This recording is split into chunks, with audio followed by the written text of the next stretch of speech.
Hi, everyone. Thanks so much for joining me today. My name is Tori Spraggins, and I chose to do my master's thesis on psoriasis.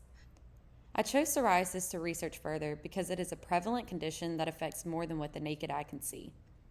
The impact on quality of life is ultimately the reason why I decided to fill in my knowledge gaps and aim for ways to educate patients and raise awareness for its effects and complications. Psoriasis is a chronic condition that affects millions of people worldwide, roughly 2 to 3% of the global population. It's important to remember that psoriasis is not just a skin condition.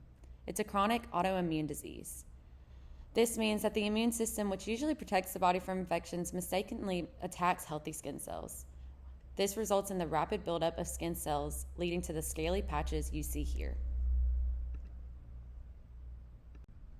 So as we've already touched on, psoriasis is a systemic condition, and the immune system plays a critical role in the course and progression of psoriasis. Although the exact cause of psoriasis isn't fully understood, it's believed to be a combination of genetic and environmental factors. The onset of disease tends to have a bimodal distribution, with peaks at ages 20 to 30 and 50 to 60. But psoriasis can appear at any time. Psoriasis suggests a genetic link because it tends to run in families. Approximately 30% of patients have a first-degree relative with psoriasis. As the number of affected relatives increases, so does the risk of psoriasis. Risk factors and triggers also play a crucial role in the course. Some exacerbating or eliciting factors of psoriasis include stress, sedentary lifestyle, infections, allergen exposure, certain medications, and underlying metabolic disease.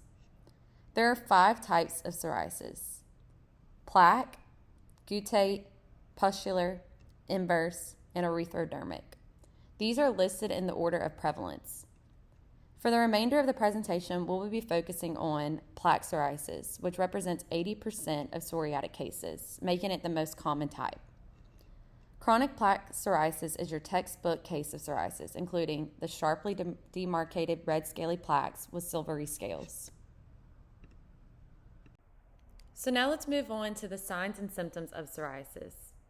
Like most conditions, the symptoms vary in severity and presentation. Psoriasis symptoms often go through cycles, flaring for a few weeks or months, then subsiding or going into remission. In plaque psoriasis, most patients will complain of thick red patches. These patches can vary in size and location, but the most typical locations include the elbows, knees, lower back, and scalp.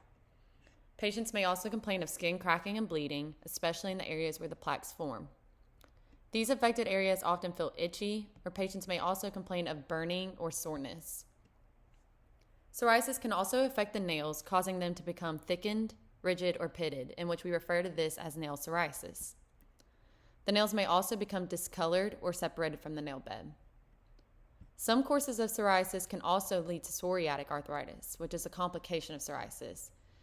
This is when a patient will complain of pain, stiffness, and swelling in or around joints. On physical exam of chronic plaque psoriasis, as I mentioned earlier, you will see thick, dry plaques overlying an erythematous space covered with silvery white scales, like you see in the first picture. Some specific exam findings of psoriasis include Auspitz sign, Koebner phenomenon, and nail pitting, which we said represents nail psoriasis. You can see that in the second picture. Auspitz sign is a symptom of psoriasis that involves tiny areas of bleeding when skin cells are picked or scraped off. Koebner phenomenon causes skin lesions to appear on healthy skin following a skin injury. The severity or degree of psoriasis can be objectively measured with the Psoriasis Area and Severity Index, which you may see written as PASI. This index is also used to measure a patient's response to treatment. For the diagnosis of psoriasis, it's most commonly a clinical diagnosis in which you will use findings from a full skin, nail, and scalp exam, and also take a detailed past medical history, social history, and family history. But sometimes psoriasis can look like other skin conditions. The differential diagnosis includes, but is not limited to, atopic dermatitis, seborrheic dermatitis, contact dermatitis, nummular dermatitis, and lichen simplex chronicus. If there is a questionable presentation, a skin biopsy can confirm the diagnosis. The most common type of biopsy performed to diagnose psoriasis is a punch biopsy. Characteristic histopathologic findings include uniform elongation of the rete ridges, dilated blood vessels, thinning of the suprapapillary plate, intermittent perikeratosis, perivascular infiltration of the lymphocytes, and presence of occasional neutrophil aggregates in the epidermis. So now let's move on to the treatment and prevention of psoriasis. Most psoriatic patients can be effectively managed in the primary care setting, but referral to dermatology is necessary for severe disease, treatment-resistant disease, and evidence of complications. The choice of treatment depends on the severity of the disease course, individual patient factors, and response to previous therapies. Every patient can benefit from lifestyle modifications, and it should be implemented in each of their plans, such as dietary changes, like focusing on anti-inflammatory foods, healthy fats, and whole grains, physical activity, weight loss, and alcohol and smoking cessation. In patients with limited plaque psoriasis, first-line therapy will include topical treatments such as topical corticosteroids, vitamin D and vitamin D analogs, calcineurin inhibitors, and daily emollients and/or moisturizers. For those with moderate to severe disease, the introduction of phototherapy or systemic therapies like biologic agents and retinoids may be necessary. Biologic agents have proven to be the most effective in the treatment of moderate to severe plaque psoriasis. Those prescribed biologic agents demonstrated a longer time to relapse after discontinuation than those taking oral systemic agents. Interleukin-23 antagonists show superiority over the other biologics, having the longest duration before relapse. Examples of interleukin-23 antagonists include Stelara and Skyrizi.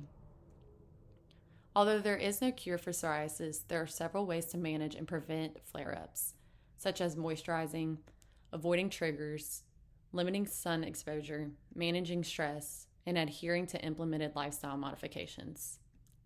Psoriatic patients should have routine follow-up appointments with their dermatologist or PCP to discuss changes in disease course and/or adjust treatment as necessary. Lab tests may be done routinely to monitor for potential adverse effects for those on certain systemic medications. So as I've touched on before, it's important to assess for any potential complications for those with psoriasis. Psoriatic arthritis is a significant complication of psoriasis, which is characterized by joint pain, swelling, and/or stiffness. If you suspect a patient has psoriatic arthritis, they should be referred to rheumatology for further management. Based on several studies, both psoriasis and psoriatic arthritis increase the likelihood of developing Crohn's disease. However, there were no significant correlations found between psoriasis and ulcerative colitis. Because psoriasis results in systemic inflammation and possible endothelial dysfunction, patients are more at risk for cardiovascular disease. Cardiovascular disease and psoriasis share a lot of the same risk factors, such as metabolic syndrome and lifestyle factors. Severe psoriasis increases the risk of mortality, with cardiovascular death being the most common cause of death.